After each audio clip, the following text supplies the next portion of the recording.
स्वपूर्वगीर्वाणविज्ञानदमानतोऽस्मि प्रथमो हनुमान्नाम द्वितीयो भीमयेव च पूर्णप्रज्ञस्तृतीयस्तु भगवत्कार्यसाधकः बुद्धिर्बलं यशोधैर्यं निर्भयत्वम् अरोगता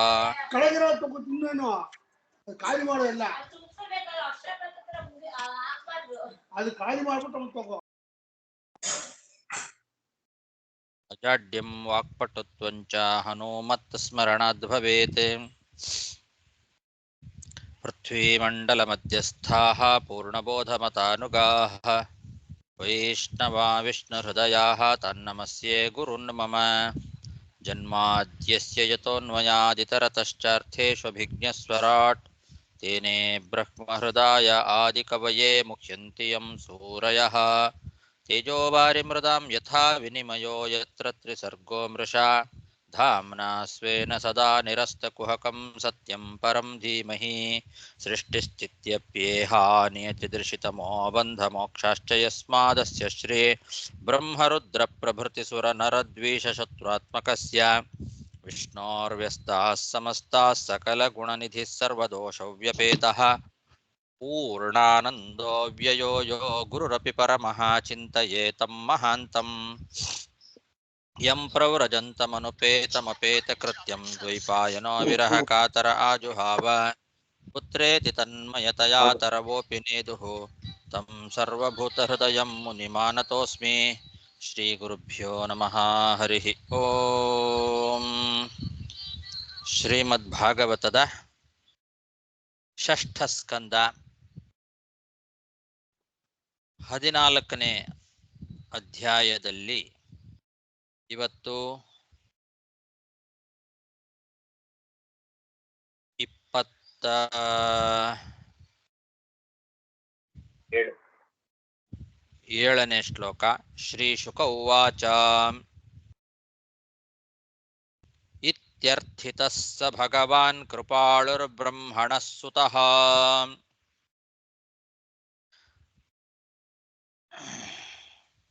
ಶ್ರಪಯಿತ್ವಾ ಚರುಂ ತ್ವಾಷ್ಟ್ರಂ ತ್ವಷ್ಟಾರಮಜಯದ್ವಿಭುಃ. ಪರೀಕ್ಷಿತ್ ರಾಜ ಪ್ರಶ್ನೆ ಮಾಡಿದ್ದ, ಈ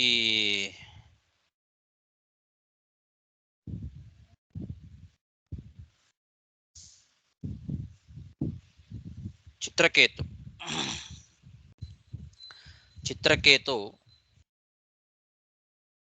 ಅಂಗಿರಾ ಋಷಿಗಳ ಹತ್ರ ಪ್ರಾರ್ಥನೆ ಮಾಡಿಕೊಂಡಿದ್ದ, ನನಗೆ ಮಕ್ಕಳಿಲ್ಲ, ಆದ್ರಿಂದ ಸುಖ ಇಲ್ಲ, ಎಲ್ಲ ರೀತಿ ಸಾಮ್ರಾಜ್ಯ ಇದ್ರೂ ಕೂಡ ನನಗೆ ಮಕ್ಕಳಿಲ್ಲದೆ ಇರೋದ್ರಿಂದ ಅದೊಂದು ಚಿಂತೆ ತುಂಬ ಕಾಡ್ತಾ ಇದೆ. ನಿಮ್ಮ ಒಂದು ಅನುಗ್ರಹ ಬಲದಿಂದ ನನಗೆ ಮಕ್ಕಳಾಗುವಂತೆ ಮಾಡಿ ಅಂತ ಈ ರೀತಿ ಚಿತ್ರಕೇತು ಕೇಳಿಕೊಂಡ ಅಂತ ಹಿಂದೆ ಬಂತು. ಈಗ ಶುಕಾಚಾರ್ಯ ಪರೀಕ್ಷಿತ್ ರಾಜನಿಗೆ ಹೇಳ್ತಾ ಇದ್ದಾರೆ, ಹೀಗೆ ಆ ಚಿತ್ರಕೇತು ರಾಜ ಪ್ರಾರ್ಥನೆ ಮಾಡಿಕೊಂಡಾಗ ಕೃಪಾಳು ಆ ಅಂಗಿರಾ ಋಷಿಗಳು, ಕೃಪಾಳು ಬ್ರಹ್ಮಣಸ್ಸುತಃ ಭಗವಾನ್ ಪೂಜ್ಯರಾದಂತಹ ಅಂಗಿರಾ ಋಷಿಗಳು ಅವನಿಗೆ ಮಕ್ಕಳಾಗಬೇಕು ಅಂತ ಪ್ರಾರ್ಥನೆ ಮಾಡಿದ್ದಕ್ಕೆ ತ್ವಷ್ಟೃ ದೇವತೆಗೆ ಹವಿಸ್ಸುಗಳನ್ನ ಪಾಕ ಮಾಡಿ ಯಾಗ ಮಾಡಿಸಿದ. ತ್ವಷ್ಟೃ ದೇವತಾಕ ಯಾಗ ಅದು. ತ್ವಾಷ್ಟ್ರಂ ತ್ವಷ್ಟಾರಂ ಅಜಯತ್ ಅಂತಿದೆ.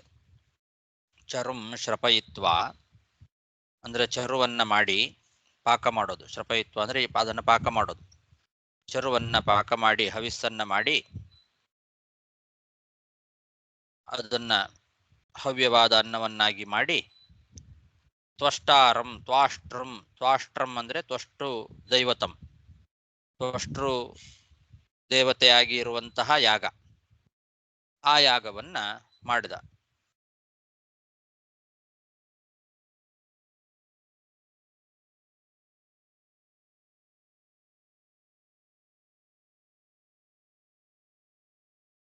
ಇತ್ಯರ್ಥಿತಃ ಸ ಭಗವಾನ್ ಕೃಪಾಳುರ್ಬ್ರಹ್ಮಣಃ ಸುತಃ ಶ್ರಪಯಿತ್ವಾ ಚರುಂ ತ್ವಾಷ್ಟ್ರಂ ತ್ವಷ್ಟಾರಮಜಯದ್ವಿಭುಃ ಜ್ಯೇಷ್ಠಾ ಶ್ರೇಷ್ಠಾ ಚ ಯಾ ರಾಜ್ಞೋ महिषीणां च भारत नाम्ना कृतद्युतिस्तस्मै यज्ञोच्चिष्टमदाद्विभुः ಈ ರಾಜನಿಗೆ ಅನೇಕ ಜನ ರಾಣಿಯರಿದ್ದರು ಅಂತ ಹಿಂದೆ ಹೇಳಿದ್ದಾರೆ. ಅದರಲ್ಲಿ ಜ್ಯೇಷ್ಠ ಮತ್ತು ಶ್ರೇಷ್ಠ, ಹಿರಿಯಳು ಶ್ರೇಷ್ಠಳಾಗಿರ್ತಕ್ಕಂಥವಳು ಕೃತದ್ಯುತಿ ಅಂತ ಅವಳಿಗೆ ಹೆಸರು. ಅವಳು ಶ್ರೇಷ್ಠಳಾದ ಮಹಾರಾಣಿ, ಎಲ್ಲರಿಗಿಂತ ಹಿರಿಯಳು. ಆ ಕೃತದ್ಯುತಿ ಅಂತನ್ನವಳಿಗೆ ಆ ಯಜ್ಞದ ಶೇಷವನ್ನ ಕೊಟ್ಟರು. ಆ ಯಜ್ಞವನ್ನ ಮಾಡಿಸಿ ಆ ಯಜ್ಞದ ಶೇಷ ಭಾಗವನ್ನ ಹಿರಿಯ ರಾಣಿ, ಪಟ್ಟದ ರಾಣಿ ಕೃತದ್ಯುತಿ ಎಂಬವಳಿಗೆ ಆ ಯಜ್ಞಶೇಷವನ್ನ ಕೊಟ್ಟಿದ್ದಾರೆ ಅಂಗಿರಾ ಋಷಿಗಳು. ಜ್ಯೇಷ್ಠಾ ಶ್ರೇಷ್ಠಾ ಚ ಯಾ ರಾಜ್ಞೋ महिषीणां च ಭಾರತ ನಾಮ್ನಾ ಕೃತದ್ಯುತಿಸ್ತಸ್ಮೈ ಕೃತದ್ಯುತಿಸ್ತಸ್ಯೈ ಯಜ್ಞೋಚ್ಚಿಷ್ಟಮದಾದ್ವಿಭುಃ ಅಥಾಹ ನೃಪತಿಂ ರಾಜನ್ ಭವಿತೈಕಸ್ತವಾತ್ಮಜಃ ಹರ್ಷಶೋಕಪ್ರದಸ್ತುಭ್ಯಂ ಇತಿ ಬ್ರಹ್ಮಸುತೋ ಯಯೌ. ಆಮೇಲೆ ಆ ಅಂಗಿರಾ ಋಷಿಗಳು ರಾಜನಿಗೆ ಹೇಳಿದರು, ಎಲೆ ರಾಜ, ನಿನಗೆ ಒಬ್ಬ ಮಗ ಹುಟ್ಟುತ್ತಾನೆ. ನಾನು ಈಗ ಯಾಗ ಮಾಡಿ ಅದರಿಂದ ನಿನಗೆ ಮಗ ಹುಟ್ಟುವಂತೆ ಅನುಗ್ರಹ ಮಾಡಿಸಿದ್ದೇನೆ. ಇದರಿಂದ ನಿನಗೊಬ್ಬ ಮಗ ಹುಟ್ಟುತ್ತಾನೆ. ಅವನು ನಿನಗೆ ಹರ್ಷ ಶೋಕ ಪ್ರದಹ, ಹರ್ಷ ಮತ್ತು ಶೋಕ ಎರಡನ್ನೂ ಉಂಟು ಮಾಡತಕ್ಕಂಥವನಾಗ್ತಾನೆ ಅಂತ ಹೇಳಿದರು ಆ ಋಷಿಗಳು. ಹರ್ಷ ಮತ್ತು ಶೋಕ ಎರಡು, ಹರ್ಷ ಶೋಕ ಪ್ರದನಾಗ್ತಾನೆ, ದುಃಖವನ್ನು ಕೊಡ್ತಾನೆ, ಸುಖವನ್ನು ಕೊಡ್ತಾನೆ, ಅಂಥ ಒಬ್ಬ ಮಗ ನಿನಗೆ ಹುಟ್ಟುತ್ತಾನೆ ಅಂತ ಹೇಳಿ ಆ ಅಂಗಿರಾ ಋಷಿಗಳು ಹೊರಟೋದ್ರು. ಅಥಾಹ ನೃಪತಿಂ ರಾಜನ್ ಭವಿತೈಕಸ್ತವಾತ್ಮಜಃ ಹರ್ಷಶೋಕಪ್ರದಸ್ತುಭ್ಯಂ ಇತಿ ಬ್ರಹ್ಮಸುತೋ ಯಯೌ.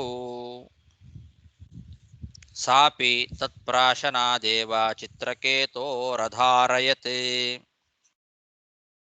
ಗರ್ಭಂ ಕೃತದ್ಯುತಿರ್ದೇವಿ ಕೃತ್ತಿಕಾಗ್ನೇರಿವಾತ್ಮಜಂ.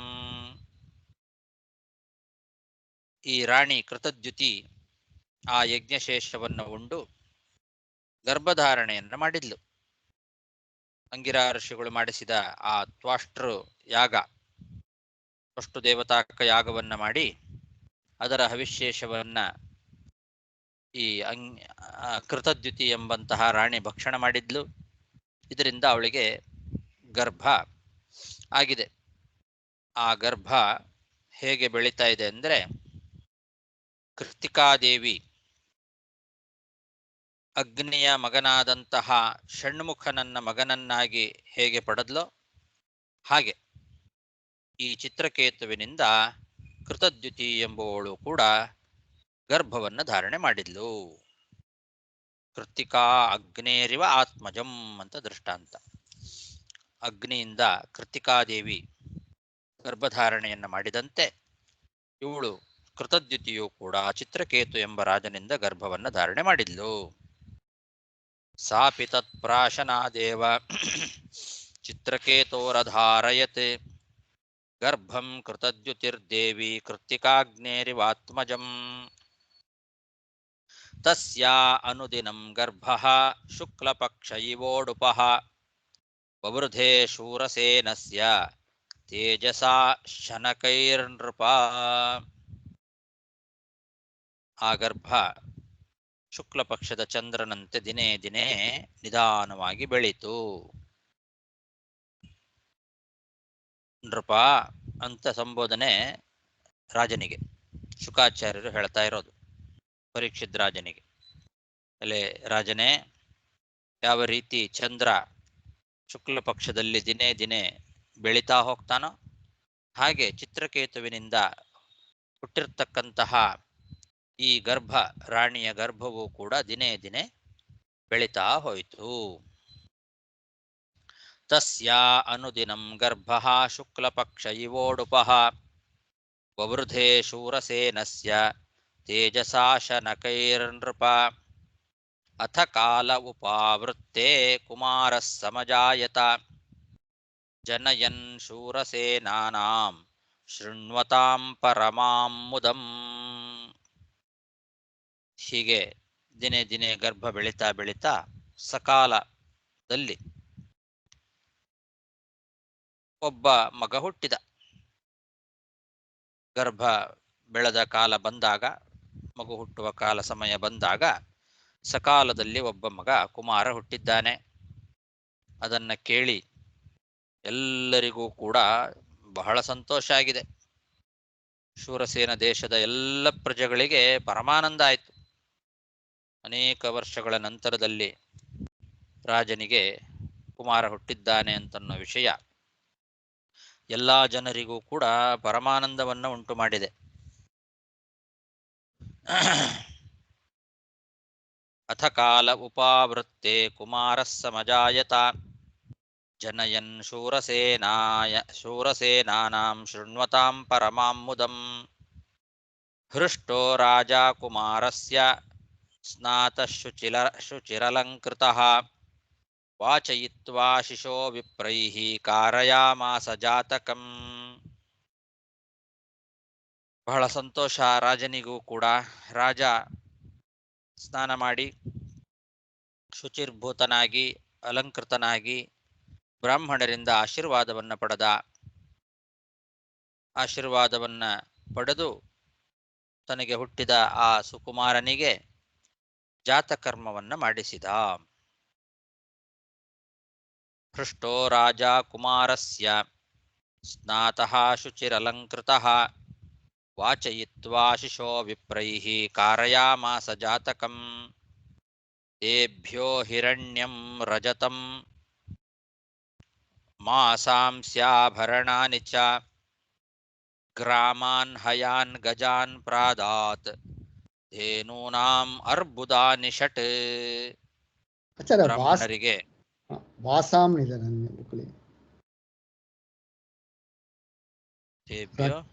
ರಜತಂ ವಾಸಾಂಸ್ಯ ಗ್ರಾಮಾನ್ ಹಯಾನ್ ಯಾವ್ದು ಎಲ್ಲಿದೆ? ತೇಭ್ಯೋ ವಾಸಾಂಸ್ಯಾಭರಣಾನಿ ಚ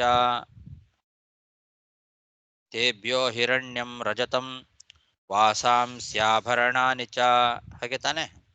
ಒಂದು ನೀ ಮಾಸಾಂ ಹೇಳಿದೆ ಮಾರಿತ್ತು ಅಂತ ಹೇಳಿ. ಇಲ್ಲ ವಾಸಾಂಸಿ. ಓಕೆ.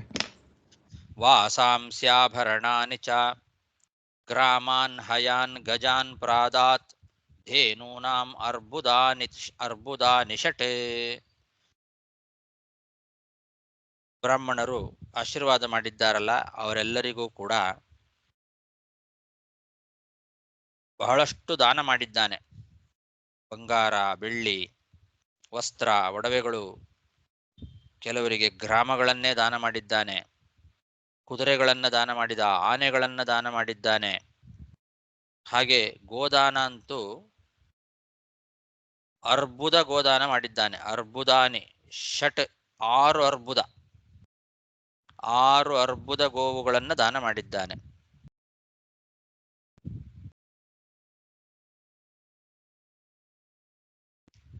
ಅಷ್ಟು ಸಂತೋಷ ಆಗಿದೆ ಕುಮಾರನ ಜನನ. ಎಲ್ಲ ಬ್ರಾಹ್ಮಣರಿಗೆ ಬೇಕಾದಷ್ಟು ದಾನ, ಬೆಳ್ಳಿ, ಬಂಗಾರ, ವಸ್ತ್ರ, ಒಡವೆಗಳು, ಗ್ರಾಮಗಳು, ಕುದುರೆಗಳು, ಆನೆಗಳು, 6 ಅರ್ಬುದ ಗೋದಾನಗಳು ಇಷ್ಟು ಮಾಡಿದ್ದಾನೆ.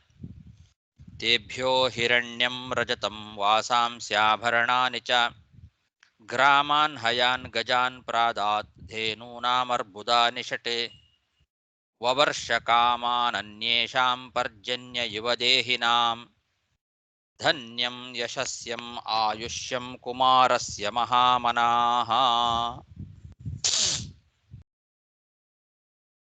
ಬ್ರಾಹ್ಮಣರಿಗೆ ಏನೇನು ದಾನ ಮಾಡಿದ ಅನ್ನೋದನ್ನು ಹಿಂದೆ ಹೇಳಿದ್ದಾರೆ.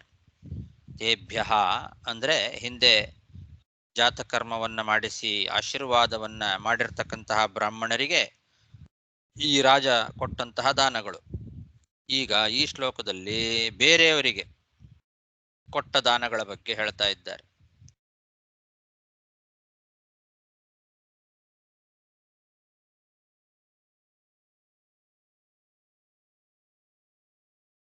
ಬೇರೆಯವರಿಗೂ ಕೂಡ ಏನು ಬೇಕೋ ಯಥೇಚ್ಛ ಎಲ್ಲ ಕೊಟ್ಟಿದ್ದಾನೆ. ಅವರಿಗೆ ಏನೇನು ಅಭೀಷ್ಟಗಳಿದೆಯೋ ಅದನ್ನೆಲ್ಲ ಕೊಟ್ಟ ಅಂತ. ಹೇಗೆ ಅಂದ್ರೆ ಪರ್ಜನ್ಯ ಇವ ದೇಹಿನಾಂ ದೃಷ್ಟಾಂತ. ಮೋಡಗಳು ಮನುಷ್ಯರಿಗೆ ಯಥೇಚ್ಛವಾಗಿ ನೀರನ್ನ ಮಳೆಗರೆಯುವಂತೆ ಮೋಡಗಳು ಬೇಕಾದಷ್ಟು ನೀರನ್ನ ಮಳೆ ಸುರಿಸ್ತವೆ. ಹೇಗೋ ಹಾಗೆ ಈ ರಾಜನು ಕೂಡ ಬೇರೆ ಜನಗಳಿಗೆಲ್ಲ ಅವರಿಗೆ ಏನು ಅಭೀಷ್ಟಗಳಿದೆಯೋ ಅದನ್ನೆಲ್ಲ ಪೂರೈಸಿದ. ಮಳೆಗರೆದಂತೆ ಬೇಕಾದ ವಸ್ತುಗಳನ್ನೆಲ್ಲ ಕೊಟ್ಟಿದ್ದಾನೆ. ಯಾಕೆ ಅಂದ್ರೆ ತನ್ನ ಮಗನಾದ ಆ ಕುಮಾರನಿಗೆ ಧನ, ಯಶಸ್ಸು, ಆಯುಷ್ಯ ಎಲ್ಲವೂ ಅಭಿವೃದ್ಧಿ ಆಗಲಿ ಅಂತ ತನ್ನ ಮಗನ ಅಭಿವೃದ್ಧಿಗೋಸ್ಕರ ಈ ಎಲ್ಲ ದಾನಗಳನ್ನು ಮಾಡಿದ್ದಾನೆ ರಾಜ.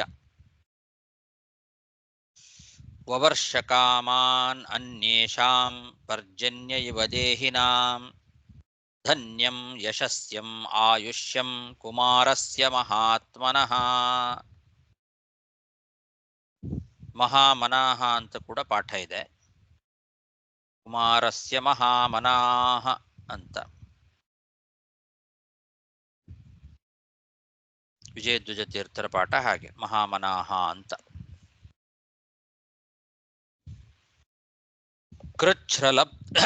ಕೃಚ್ಛ್ರಲಬ್ಧೇ ಚ ರಾಜರ್ಷೇಃ ತನಯೇನು ದಿನಂ ಪಿತುಃ ಯಥಾ ನಿಸ್ವಸ್ಯ ಕೃಚ್ಛ್ರಾಪ್ತೆ ಧನೆ ಸ್ನೇಹೋ ಅನ್ವವರ್ಧತ.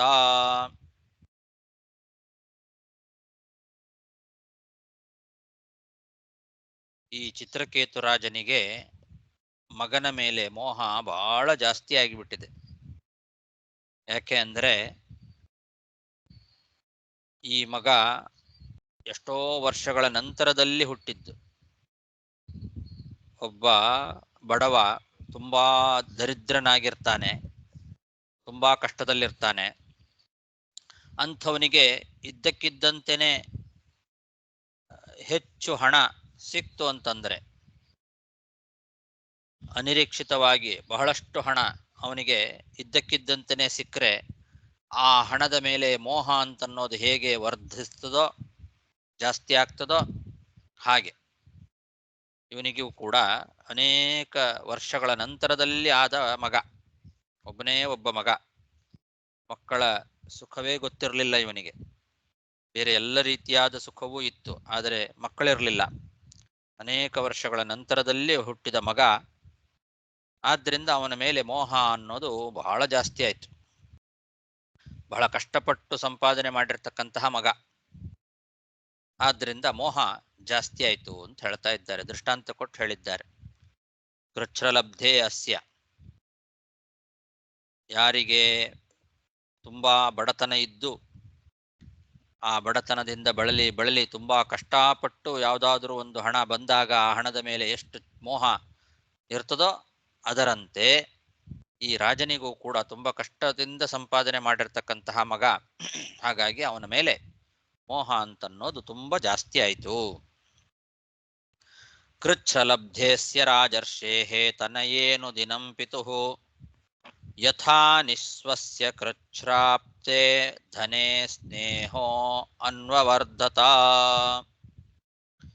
ಮಾತುಸ್ತ್ವತಿತರಾಂ ಪುತ್ರೇ ಸ್ನೇಹೋ ಮೋಹ ಸಮುದ್ಭವಃ ಕೃತದ್ಯುತೆ ಸಪತ್ನೀನಾಂ ಪ್ರಜಾಕಾಮಜ್ವರೋ ಭವತಿ. ತಾಯಿಯಾದಂತಹ ಕೃತದ್ಯುತಿ ಏನಿದ್ದಾಳೆ ಅವಳಿಗೂ ಕೂಡ ಆ ಮಗನ ಮೇಲೆ ಅತಿಯಾದ ಪ್ರೀತಿ, ಅತಿಯಾದ ಮೋಹ ಅದು ಬೆಳೆದಿದೆ. ತುಂಬಾ ಪ್ರೀತಿಯಿಂದ ನೋಡ್ಕೊಳ್ತಾ ಇದ್ದಾರೆ ತಂದೆ ತಾಯಿಗಳು ಆ ಮಗುವನ್ನ. ಈ ರೀತಿ ಆ ಮಗನ ಮೇಲೆ ಚಿತ್ರಕೇತು ರಾಜ ಮತ್ತು ಹಿರಿಯ ರಾಣಿಯಾದಂತಹ ಕೃತದ್ಯುತಿ ಇವರಿಬ್ಬರಿಗೆ ಅತ್ಯಂತ ಪ್ರೀತಿ, ಅತ್ಯಂತ ಮೋಹ. ಆ ರೀತಿ ತುಂಬಾ ಪ್ರೀತಿಯನ್ನ ಅವರು ಬೆಳೆಸ್ಕೊಂಡದ್ದನ್ನ ನೋಡಿ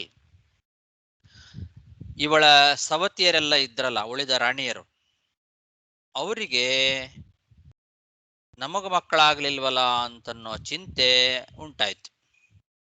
ಅವಳಿಗೆ ಮಾತ್ರ ಆಯ್ತು, ನಮಗಾಗ್ಲಿಲ್ಲ ಅನ್ನೋ ಚಿಂತೆ ಉಳಿದ ಸವತಿಯರಿಗೆಲ್ಲ ಪ್ರಾರಂಭ ಆಯ್ತು.